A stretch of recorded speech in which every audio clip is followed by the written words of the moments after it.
So, in the last year, there's something I've really learnt that I want to share with you. And that is to take things lightly. And it really helped because, and that's everything. That's going to conferences now. I used to be like front row, I've got to write everything down. And now I'm just like, I'm just going to be there and just soak it in.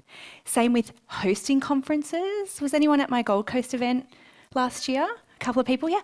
I just went, I'm just going to hold that lightly. I've done that now for launches, for possessions, all this kind of stuff. And I really invite you to take it lightly as well. And that includes money. Because money seems to be this really serious kind of topic. And I know I've come out here like, I'm going to impart some wisdom to you. And it feels really kind of serious, but it doesn't have to be. You can hold money lightly and it can still come to you. Do you believe that? Yeah. Some of you don't. That's okay. You're like, no, money's really serious and I have to do it perfectly or it won't come to me. So I'm going to hold this talk lightly, so I'm not going to put pressure on myself to say the perfect thing, and I invite you to not put pressure on yourself to hear the perfect thing that's going to change your life forever, because it's like, oh my God, I got to get this one right. You do not, okay? So I've got 7 things I want to share with you. Hopefully we can get through all of them. And I know the Virgos are like, they're writing down 1, 2, 3, 4, 5, 6, 7. I am ready. So you guys are going to keep me on track because I'm going to be like, what number is this? Because I've written it down on my wrist. Because I hold slides lightly these days. Like, I'm not going to do slides. Okay, the first thing I want to share with you. Rich women can change the world. Okay, you can write that one down. Because it's true, and I think I look around at all the beautiful women in here and I think, what could we do with a bit more money in our lives? What could we do? Because this always makes me really teary, but I think of women that I know and the women that you know. What do we do when we have extra money in our lives? We help other people. We help other people. Put your hand up if you have donated to a cause you're really passionate about in the last year. And wouldn't you do more of it with more money? Yeah. Put up your hand if you have supported a female-driven business in the last year. Yeah. How many of us have got rings from Sarah for cripe's sake? And how many more would you buy with a bit more money? Yes. And just think of the things that we could do with more money collectively. You know, and I've really noticed this over the last year too, when so many shitty things happen in the world. And yes, it would be nice if we could live in this beautiful barter economy where we don't have to worry about money, we don't have to think about it. But the truth is the world is still run by money. Laws change often because of money and powerful lobbying groups. And we can see it at the moment what's happening to our brothers and sisters in America. Really powerful gun lobbyists put a lot of money behind things like that, and that changes the world. And in some ways, it's not changing their country for the better. So I want everyone in this room to unapologetically have more money because we do really good things with it. And there are stats around it, right? Hold stats lightly too these days. But it's true, you can go and research that when women in economies have more money, it changes the economy for the better. And this is true in developing countries and it's true in our country as well.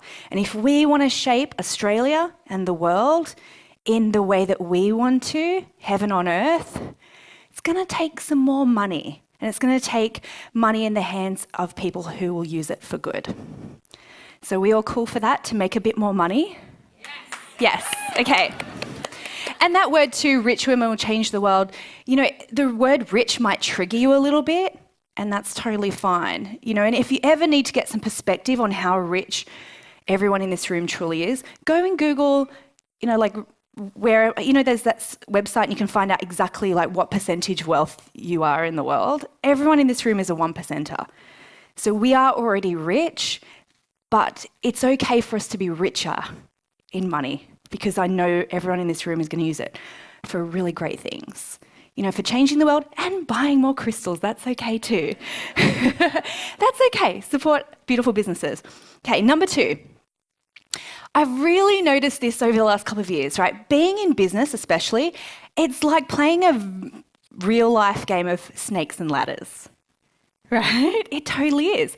So you roll a dice and something happens. And sometimes it's a ladder and sometimes it's a snake and you go down. But here's where it differs from the game, because I played this the other day with Willow and she was like, I don't want to go down the snake.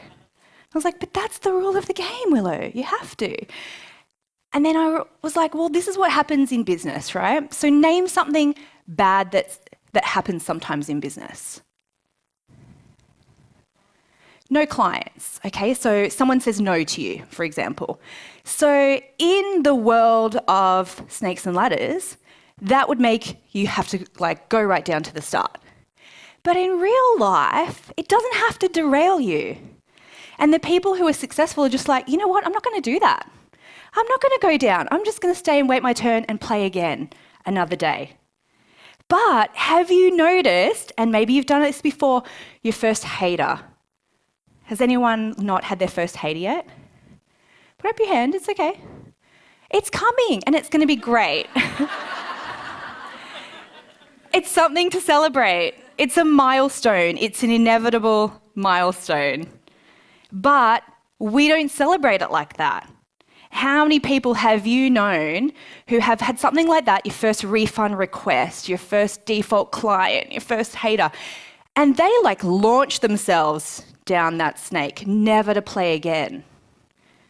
And maybe you've been there. Maybe you haven't done your business for a while because something bad like that happened. And I just want to share with you that you have a choice. You have a choice to go, I'm not going to go down there. I'm not going to let this derail me. I'm going to play again. And that's how you become successful in business. You just go, going to play again, just going to play again, just going to play again. And there's always new stuff to be scared about. But if you can see it as just part of your rite of passage as an entrepreneur, as a soulpreneur, then you'll be fine. Okay, so snakes and ladders, remember that one. Okay, here's the other lesson I learned in the last year. There's always more money. There's always more clients. There's always more opportunities.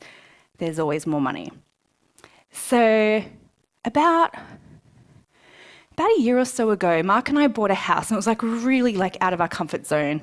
And when I say we bought a house, we actually bought a derelict building right on the beach that was $3.8 million for a house we can't even live in, by the way. And it was so far out of our comfort zone. But I remember when we saw it, because this is the house that this is a street, I've been wanting to live in for 6 years.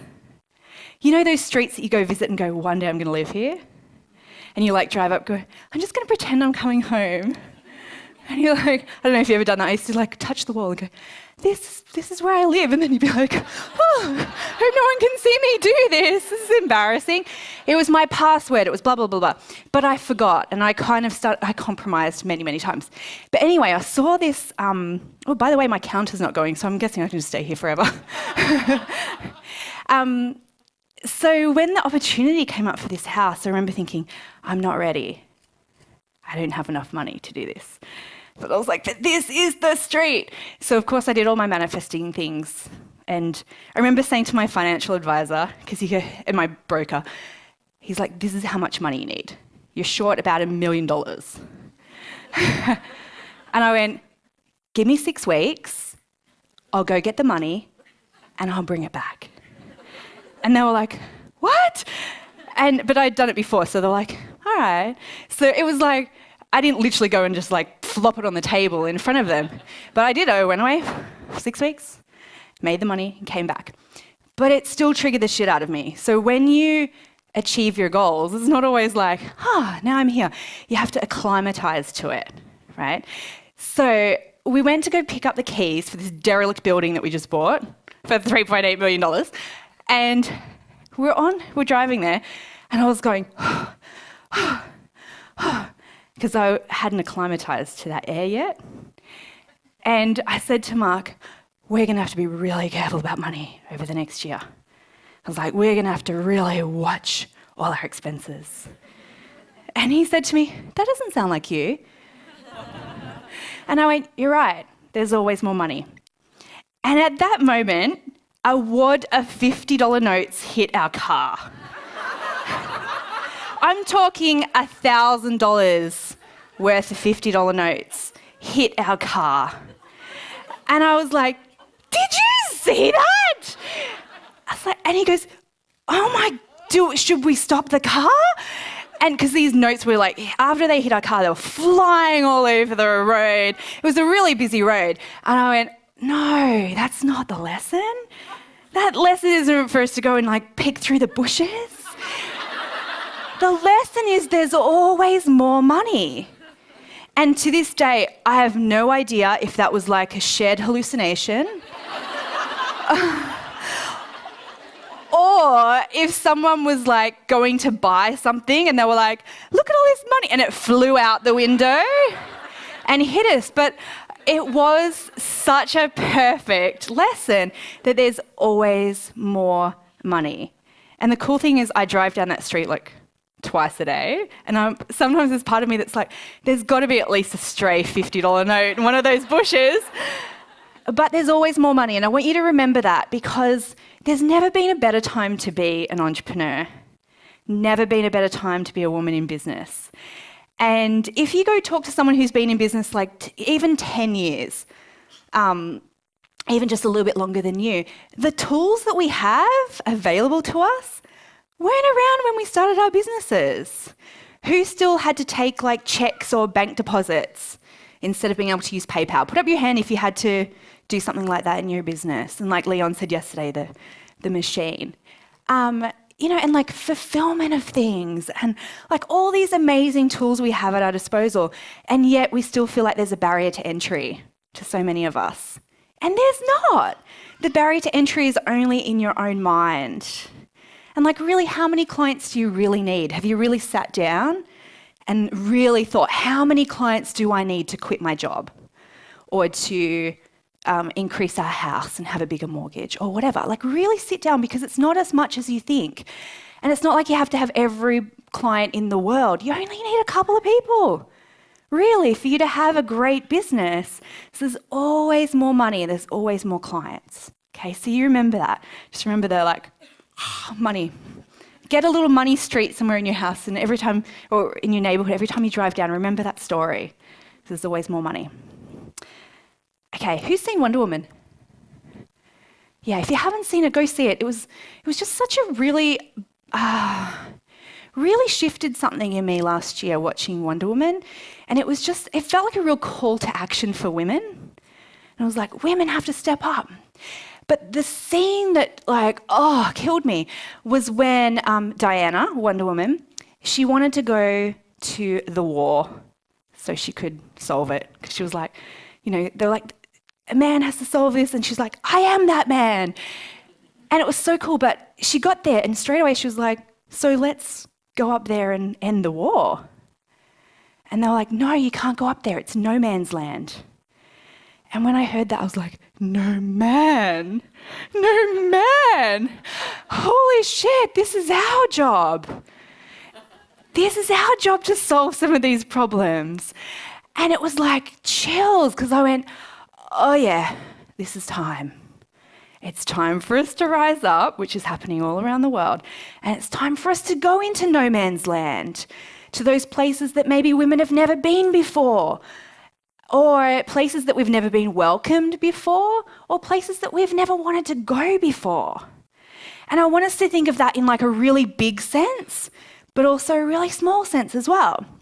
Because everyone in this room has their own personal no man's land. And they're like, well, I can't go there. And maybe it's a taboo in your industry, something that you've been dying to talk about.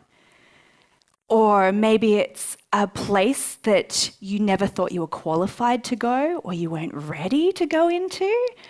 So I invite you to go into your no man's land, because there could be some real magic in there.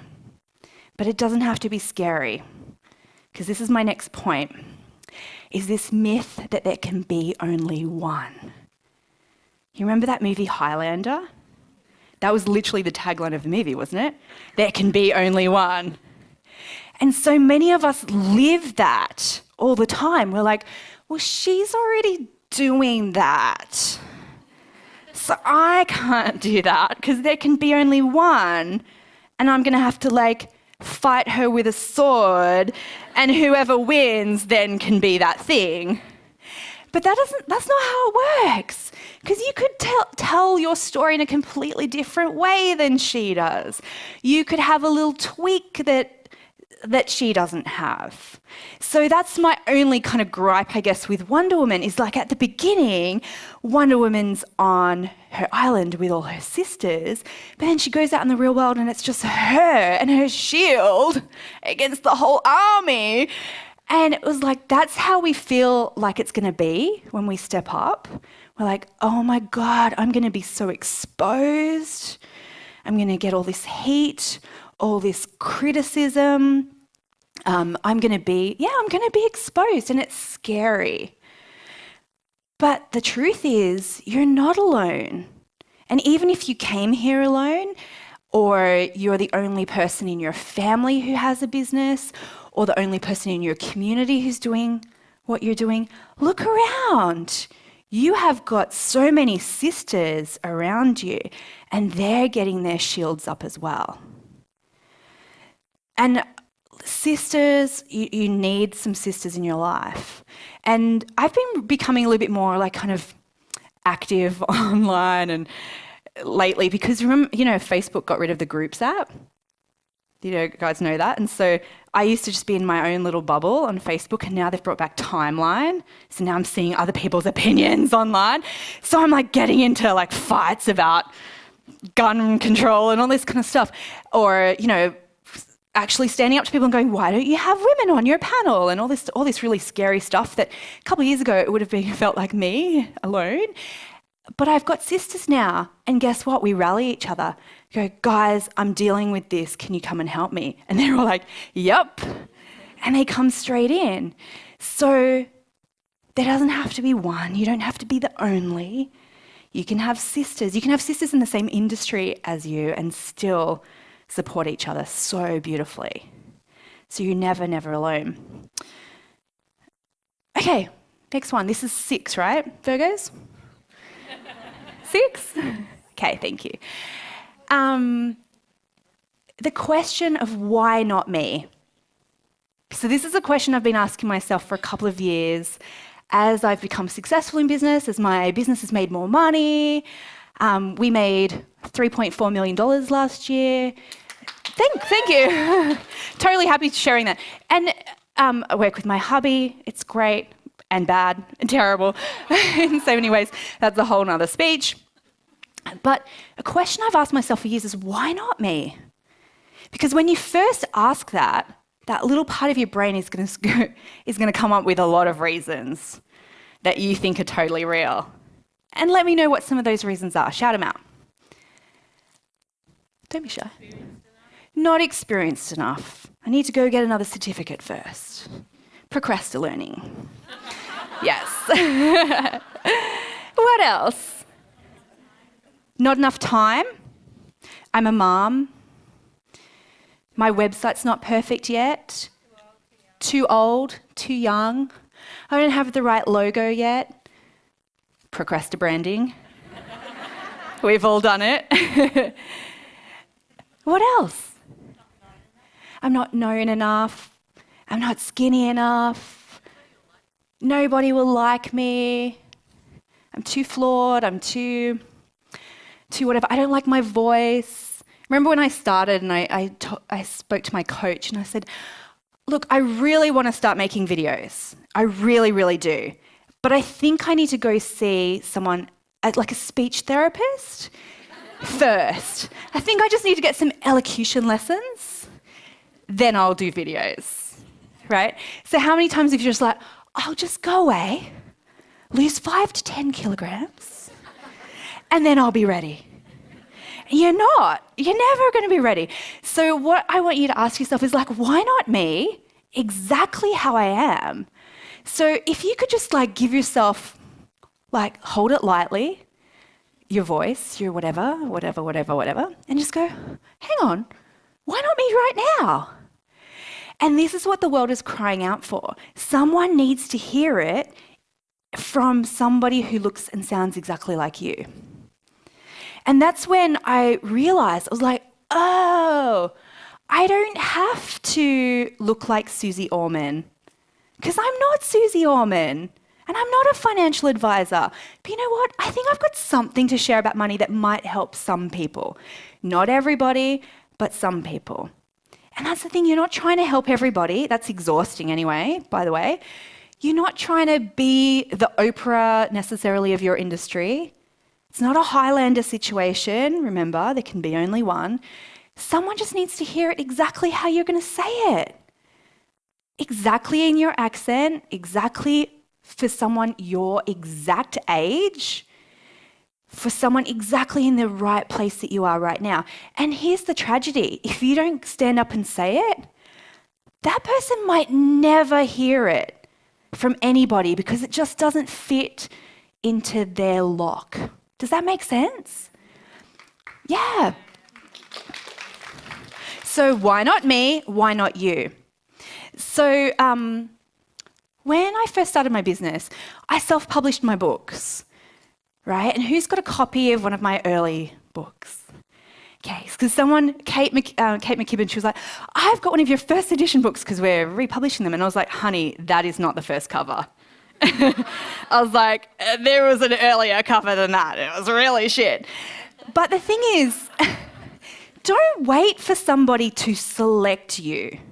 Don't wait for somebody to pick you. You might have been sitting here this whole weekend thinking, I should be up there on the stage, and when is it going to be my turn to do it? And I remember that because I did it myself. And then I was like, well, I'm just going to start my own workshops. So I was like, why not? Why couldn't I just have a workshop? And I did. I'd have 4 people in a room and then like 7 people in a room and whatever. And then the same thing. I was like, well, I really want to be a published author. There's never been a better time to do this, by the way.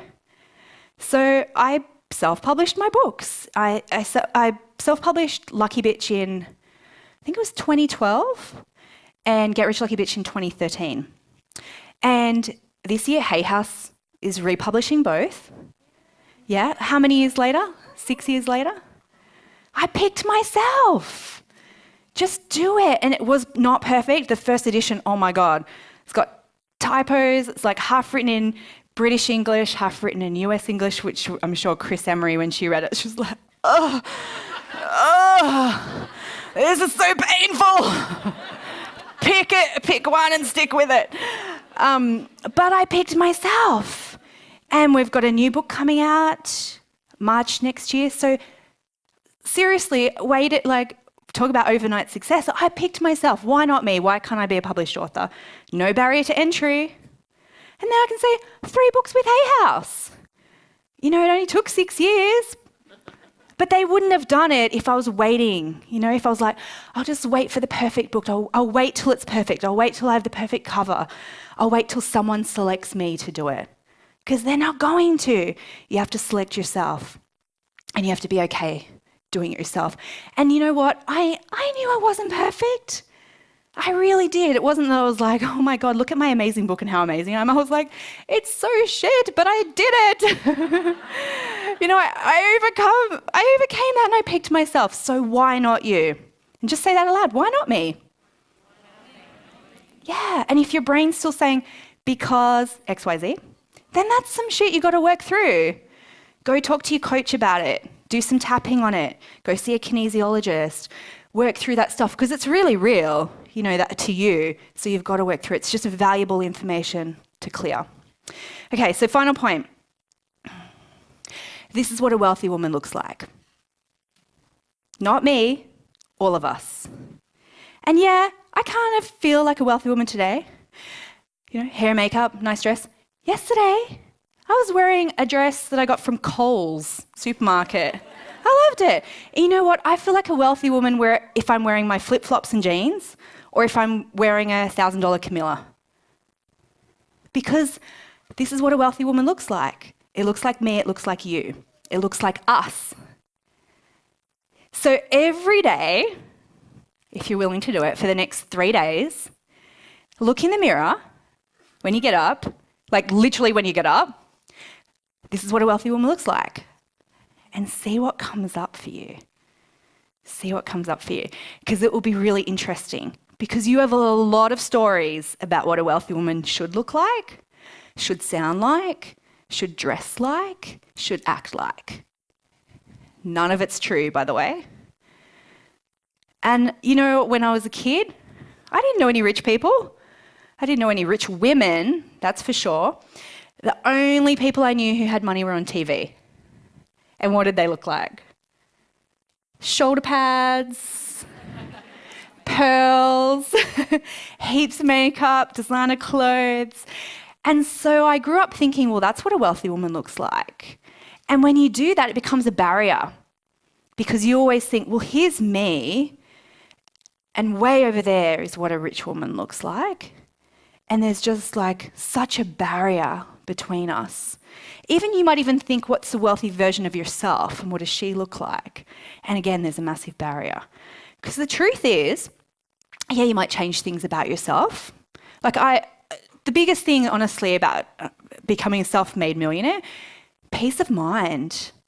That's all it is. It's peace of mind of not having to worry about bills, being able to support my family members, and just knowing that you can do things. You know, it's more of an absence of the stress more than anything else. But again, you might have a vision of yourself, well, when I'm wealthy, I'll definitely be skinnier. I'll definitely wear makeup every day. I'll do X, Y, Z. So I want you to think about what are those things that you think a wealthy version of yourself would do. Because guess what? You might be exactly the same. You might choose to wear the exact same clothes. You might choose to live in the same house, or you might choose to buy a bigger house. You might choose a different car. But you're really going to be the same as you are now, which is good and bad, right? All of those things that you think, oh, I'm never going to be successful because I do X, Y, Z. No, you're probably going to do them. Yeah.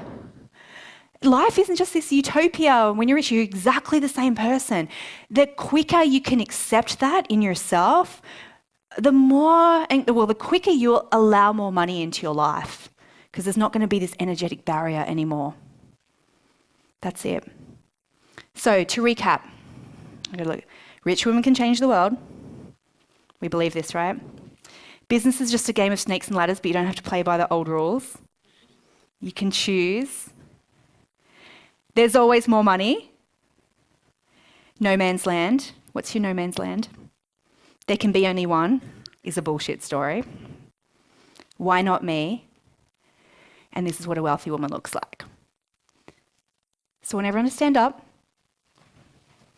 Might have time for questions after this too.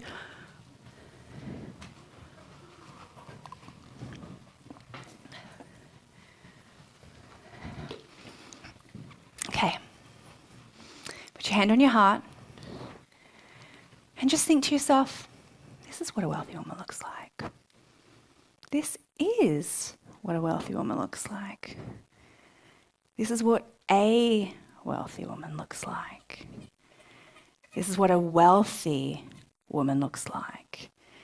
And this is what a wealthy woman looks like. And if there's a couple of men in the audience, feel free to insert man in there. It's all good. Just breathe that in. Feel the truth of it. Feel it kind of anchor into the ground. This is the moment that you decided, I am a wealthy woman and this is what a wealthy woman looks like. Feel the truth of it. There's still some stuff to work on, and that's okay. All good. Breathe in and say it out loud. This is what a wealthy woman looks like. Open your eyes. Look at someone else and say, this is what a wealthy woman looks like. Look at someone else and say, this is what a wealthy woman looks like. One more person. This is what a wealthy woman looks like. Arms up in the air, claim it. This is what a wealthy woman looks like. Louder. This is what a wealthy woman looks like. One more time. This is what a wealthy woman looks like. It sure is. Thank you so much.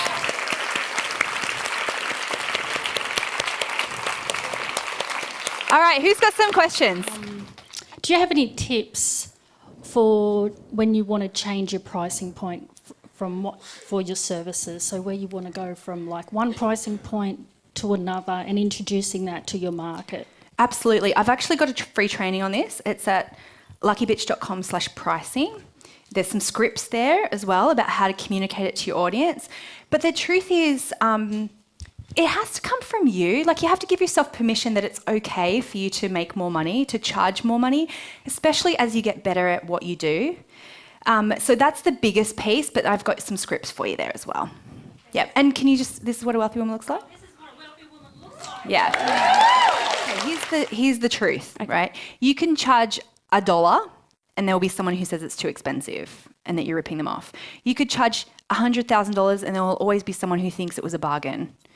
So you can only do what you can do. You've got to stand in your own power, because if you try and please everybody, it's just exhausting and you can't. So good news is what scares you today won't scare you tomorrow. The bad news, there's always something new to be scared of, because you're growing and changing. So like with haters and things, my philosophy is it's really none of my business. So I don't read, I don't think I get any hate mail. I don't know if that's true or not. I never see it. But the thing is too, I also don't see the love mail. My team used to forward that and I was like, well, if the haters aren't real, then the rabid fangirls aren't real either. And I want to keep my equilibrium. I deeply and completely love and accept myself. If other people don't, it's none of my business. So do you feel it's okay then to take progressive steps? Like, for example, we started off being okay with this and then that's grown and now we're okay with 5 times that amount. But we weren't okay with that in the beginning. No, you have to acclimatise to it. Oh, you did mention that, yes. You have to acclimatise to the money, to the exposure maybe, to the different, you might have to have a bigger team or you might have to have more boundaries. Yeah. Oh my God, boundaries. Don't you have to acclimatise to boundaries? The first time you put a little boundary, you're just like, I am the biggest bitch ever. This is the worst thing. I'm so mean. And then it's like, oh, that's just life. That's how I just do my business. And then you set another one and you're like, oh, now I really am a bitch. So yeah, you have to acclimatise to everything. Okay. Yeah? Perfect. What does a wealthy woman look like? Yes. Okay, I think we're done. Yeah. Thank you so much for having me. I'm on a panel a little bit later, but you and all of us, we are changing the world through our wealth. So thank you so much.